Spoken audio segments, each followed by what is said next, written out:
ఆ మృదులే దేవత, అది చెప్పింది వేదం. ఇప్పుడు అది చెప్పిందనే కదా నన్ను పెళ్లి చేసుకోకుండా మోసం చేశాడు. దాన్ని ఏదో ఒకటి చేయాలి మమ్మీ. అప్పుడు గాని నాకు కొంచెమైనా మనశ్శాంతి ఉండదు. సరయో, నిజంగా మృదుల దేవతే.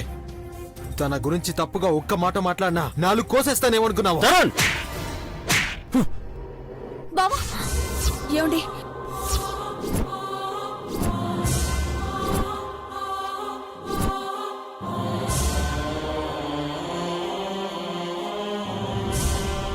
సరయుని ఇంకొక మాట అన్నామంటే నేనే నిన్ను చంపేస్తాను.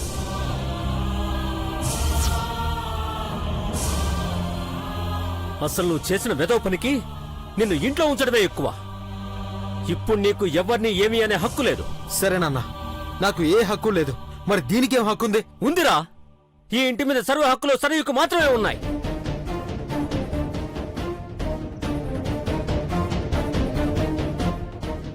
ఎప్పుడైతే నేను తనని కోడలు చేసుకుంటానని మాటిచ్చానో, ఎప్పుడైతే తనకు ఆస్తి రాసిస్తానని మాటిచ్చానో, అప్పుడే సరయుకి ఇంటి మీద అన్ని హక్కులు వచ్చేశాయి.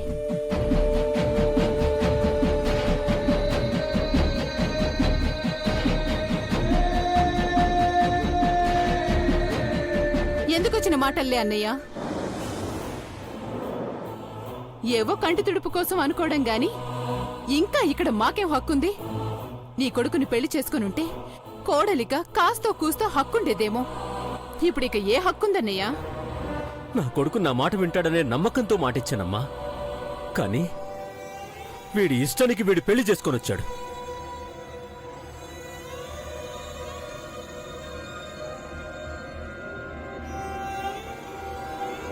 కానీ ఇంకో సగం మాట, ఆస్తి రాసిస్తానన్నమాట, అది ఇంకా నా చేతుల్లోనే ఉందమ్మా. అది కూడా నిలబెట్టుకోలేకపోతే నేను చచ్చినట్టే.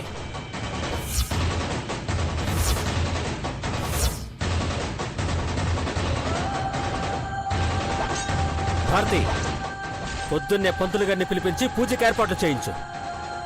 దైవ సాక్షిగా నా ఆస్తి మొత్తాన్ని సరయు చేతుల్లో పెడతాను. నానా నానా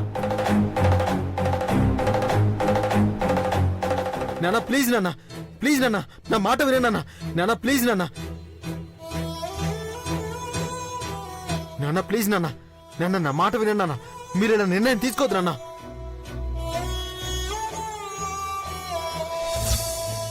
మొత్తం సర్వనాశనం అయిపోతుంది నాన్న, ప్లీజ్ నాన్న, ప్లీజ్ నాన్న, నా మాట వినేనా. ఏదైతే దవనీరా, నువ్వు అనుకున్నట్టు సరియు మమ్మల్ని బయటికి గంటేసినా సంతోషంగా వెళ్ళిపోతాను రా. ఎందుకంటే మేము ఉండడం ఇష్టం లేకపోతే అది ధైర్యంగా మమ్మల్ని బయటికి పొమ్మని మా మొహం మీదే చెప్తుంది. కానీ మీరే చేశారా? నిన్ను కన్నందుకు మా గుండెల మీద తన్నావు, ప్రేమతో పెంచినందుకు మృదుల వెన్నుపోటు పొడిచింది. మీరు చేసిన దాంతో పోలిస్తే ఇంకేదైనా తక్కువే.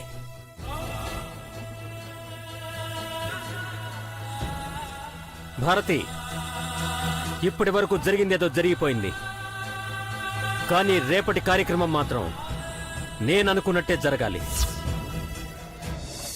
ఆస్తి రాయకుండా ఎవరు అడ్డుపడాలని చూసినా నాలో రాక్షసుణ్ణి చూస్తారు. నానా నానా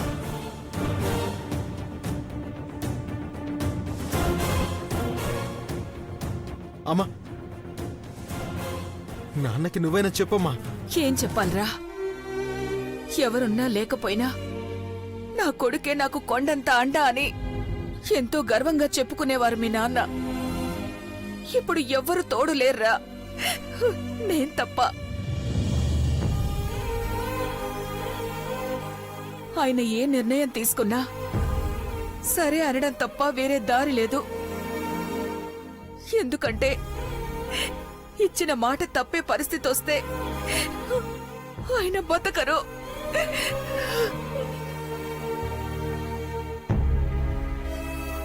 నువ్వెలాగూ ఆయన మాట వినలేదు.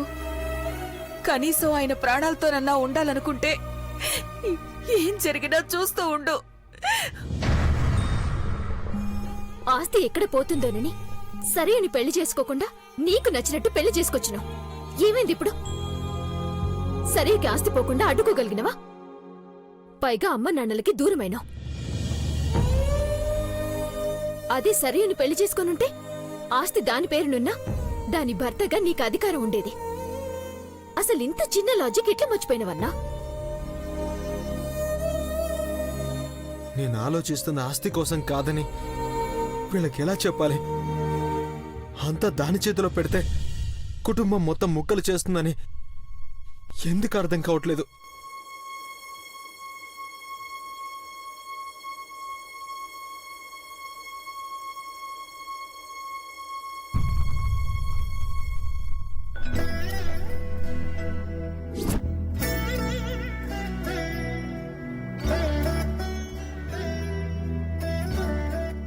పంతులు గారు, ఇదిగోండి.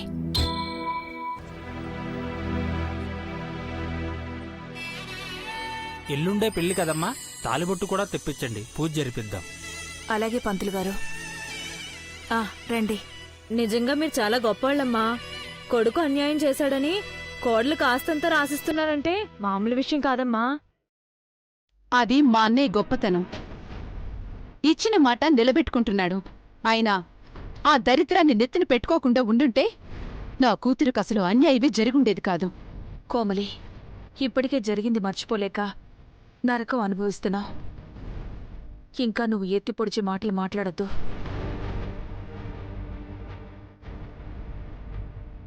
మనం అనుకున్న పని అవుతుంది కదమ్మా, ఇంకా ఎందుకు అత్తని ఏదో ఒకటి అంటావు? అలా అనకపోతే మనం ఆస్తి కోసమే ఆలోచిస్తున్నాం అనుకుంటారు బేబీ. ఏదో ఒకటి అంటుంటేనే పెళ్ళవ్వనందుకు మనం బాధపడినట్టుంటుంది. నువ్వనుకునే సింపతి చివరి వరకు వర్కౌట్ అవుతుంది.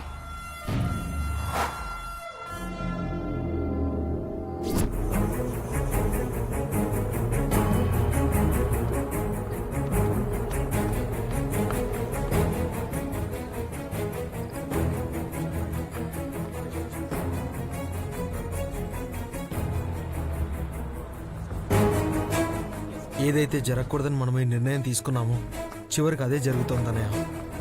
ముందు నన్ను పెళ్లి చేసుకుని ఆస్తి సొంతం చేసుకుందాం అనుకున్నారు. అది వర్కౌట్ కాకపోయేసరికి సింపతితో కొట్టేస్తున్నారు. ఏదో ఒకటి చేయాలి తనయ్య. నాన్నకి ఎలా చెప్పాలి? ఆస్తి రాయకుండా ఎలా ఆపాలి? బావా, ఈ విషయాన్ని ఇంతటితో వదిలేసి. మావయ్య నీ మీద చాలా కోపంగా ఉన్నారు. నువ్వు ఆపడానికి ప్రయత్నిస్తే మళ్ళీ పెద్ద గొడవ అవుతుంది. లేదు తనయ్య, ఏదో ఒకటి చేసి ఆపాలి.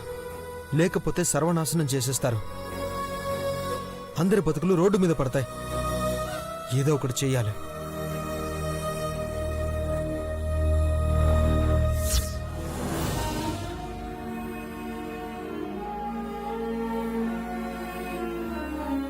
ఏవయ్యా, అక్కడ వాళ్ళు ఏమన్నా అన్నా నువ్వు మాత్రం గొడవ పెట్టుకోవద్దయ్యా. ఏంటే ఆ మాత్రం కూడా నాకు తెలీదా? మన బిడ్డ బతుకు చక్కబెట్టడానికెళ్ళి గొడవెందుకు పెట్టుకుంటానే?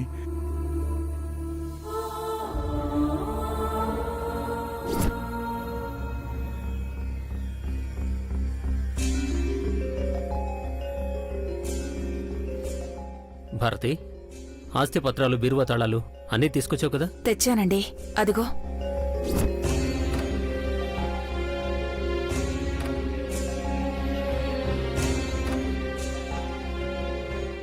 ఇంకా ఆలస్యం ఎందుకు? పంతులు గారు మొదలు పెట్టండి. అమ్మా సరియు, నువ్వు రామ్మా. వెళ్ళు. నానా,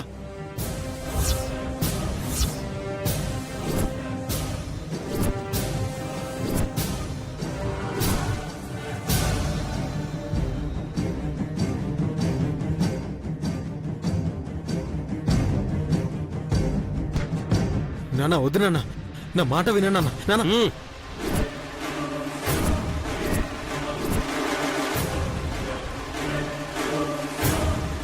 మధు, మావయ్య, వాడు నాతో మాట్లాడకూడదు, నా కళ్ళ ముందు కూడా ఉండకూడదు. పొమ్మని చెప్పు వాణ్ణి. ప్లీజ్ నాన్న, తన మాట వినండి. అందరూ వస్తారు. మావయ్య వద్దన్నారు కదా. పత్తారం బావ, నువ్వైనా చెప్పావా? మీరంతా ఉండి ఏం చేస్తున్నారు బావా? జరుగుతుంది ఎంత పెద్ద తప్పు మీకు తెలియట్లేదా? తర్వాత ఏం జరుగుతుందో మీకు అర్థం కావట్లేదా? నాన్న, నా మాట వినన్న. తరుణ్ నాన్న, తరుణ్, మధు, తరుణ్, వాడిని ఇక్కడి నుంచి తీసుకెళ్తావా లేదా?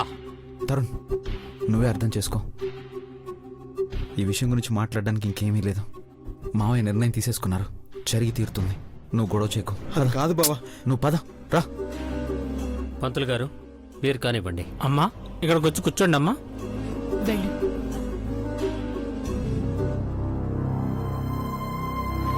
ఇక్కడ ఆపు.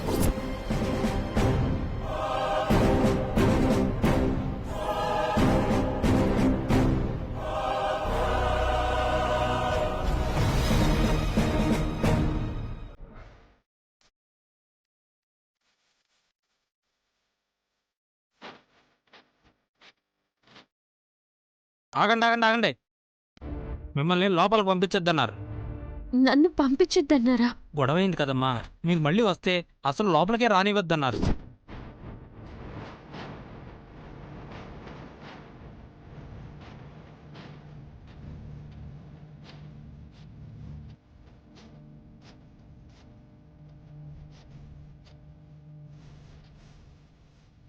కోపంలో మాట వరుసకి 100 అనుకుంటారయ్యా. వాళ్ళేదో కోపంలో చెప్పారని నువ్వు అడ్డేస్తావా? అసలు ఎవరిని రావద్దంటున్నావో తెలుసా? ఈ ఇంటి ఆడబిడ్డయ్యా, మధుబాబు భార్య. నాన్న వద్దు, నాన్న వద్దన్నారు కదా, వెళ్ళిపోదాం. గొడవలొద్దు నాన్న. ఇప్పుడు గొడవ ఎవరు చేస్తున్నారమ్మా? మాట్లాడడానికే కదా వెళ్తున్నా. అయినా వద్దన్నారు కదా అని వెళ్ళిపోతానంటావేంటి? ఇది నీ బతుకమ్మా, పోరాడాలే గాని వదిలేసి వెళ్ళిపోతే ఎలా? నువ్వు రామ్మా. సార్, వద్దండి, నా మాట వినండి సార్, వెళ్ళొద్దు సార్. సార్ ఆగండి సార్. అయ్యా పూజ పూర్తయింది, సంతకాలు ఏమన్నా పెట్టాల్సి పెట్టి అమ్మాయికి అందించండి. అలాగే. భారతి నువ్వు సంతకం పెట్టు.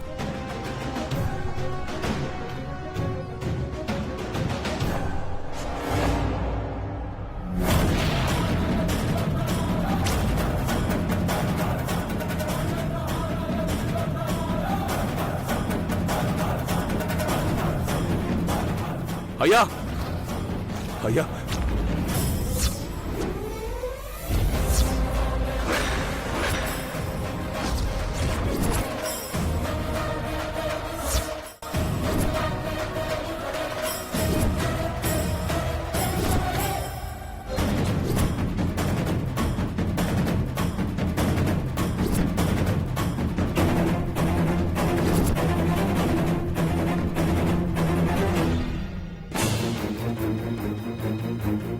ఏయ్, మిమ్మల్ని ఇక్కడికి ఎవరు రమ్మన్నారు? మర్యాదగా బయటకు వెళ్ళండి. నాన్న ఒక్కసారి మాట్లాడే అవకాశం ఇవ్వండి. మాట్లాడడానికి ఇంకేం మిగలలేదు. వెళ్ళమని చెప్పు భారతి. ఎందుకు నాన్న ఎప్పుడు లేంది నా పట్ల ఇంత కఠినంగా ప్రవర్తిస్తున్నారు? ఉరిశిక్ష వేసిన వాళ్ళకు కూడా ఆఖరి కోరిక ఏంటి అని అడుగుతారు. అంతకన్నా పెద్ద శిక్ష వేసి కనీసం నేను చెప్పేది వినే అవకాశం కూడా ఇవ్వరా?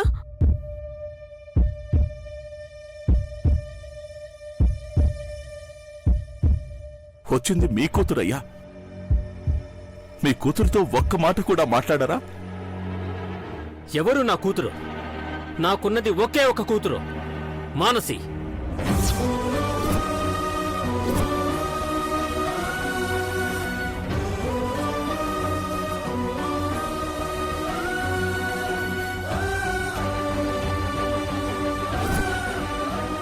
ఇప్పుడు నా కూతురికి పెళ్లి చేయబోతున్నాను.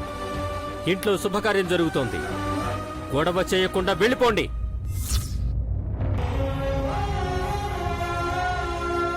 వెళ్ళిపోమంటారేంటయ్యా? మీరు గుండెల్లో పెట్టుకుని పెంచిన కూతురయ్యా. గుండెల్లో పెట్టుకుని పెంచాను కాబట్టి ఈ రోజు గుండెల మీద తన్నిందా నీ కూతురు?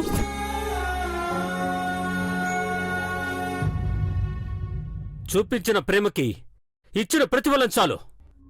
నీ కూతుర్ని తీసుకుని వెళ్ళిపో.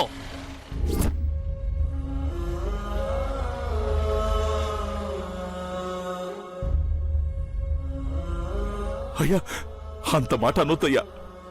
తప్పేదన్నా చేసుంటే క్షమించండి అయ్యా. బొమ్మను మాత్రం చెప్పొద్దయ్యా, మీ కాళ్ళు పట్టుకుంటారు.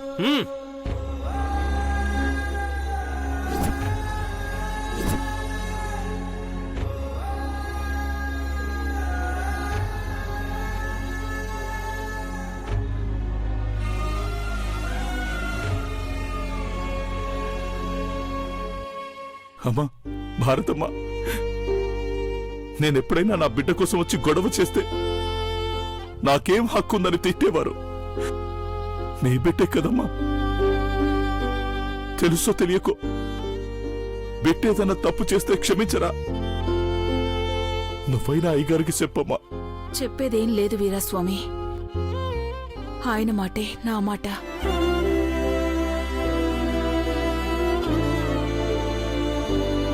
మాకు ఒకే ఒక్క కూతురు, అది మానసే.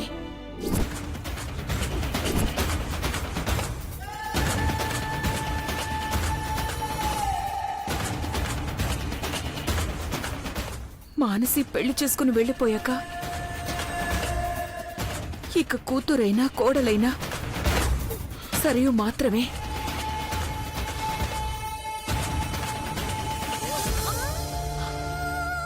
ఇంకెవరితోనూ ఎలాంటి బంధాలు లేవు. వాళ్ళతో మాటలేంటి భారతి? అసలు వీళ్ళనెవరు లోపలికి రానిచ్చారు? పూజ జరుగుతోంది, గొడవ చేయకుండా బయటకు పోండి. అమ్మా తల్లి, నువ్వు మాత్రం ఆ మాట అనొద్దమ్మా. నీ కోడలమ్మా. ఎవర్రా నా కోడలు? బయటికి గెంటేసినా మళ్ళీ రావడానికి సిగ్గులేదు. ఏయ్, ఎందుకొచ్చావే? పోవే బయటికి, పోవే. అత్తయ్య,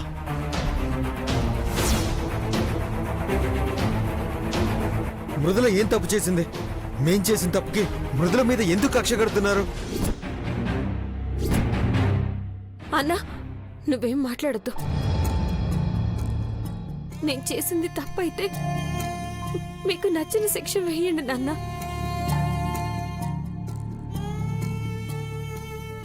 కానీ మీ దగ్గరే ఉండి జీవించే అవకాశాన్ని ఇవ్వండి. మిమ్మల్ని చూడకుండా, మీతో మాట్లాడకుండా నేను ఉండలేను. అల్లు బాబు, మాట్లాడబెట్టి బాబు.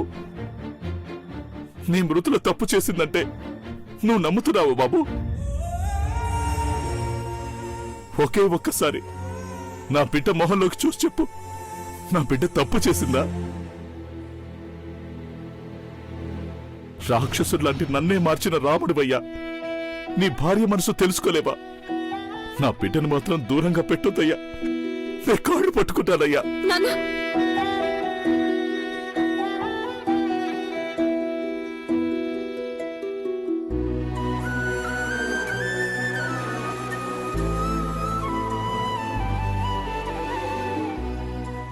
నా కన్న తండ్రి కాళ్ళు పట్టుకుని బతిమల్లా క్షమించినంత తప్పు చేశాను మధు గారు.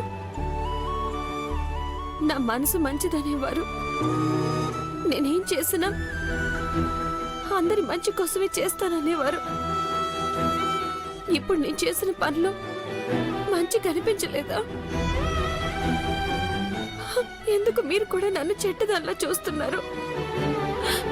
మీకంత కాందాన్ని అయిపోయానా? చెప్పండి మధు గారు, చెప్పండి.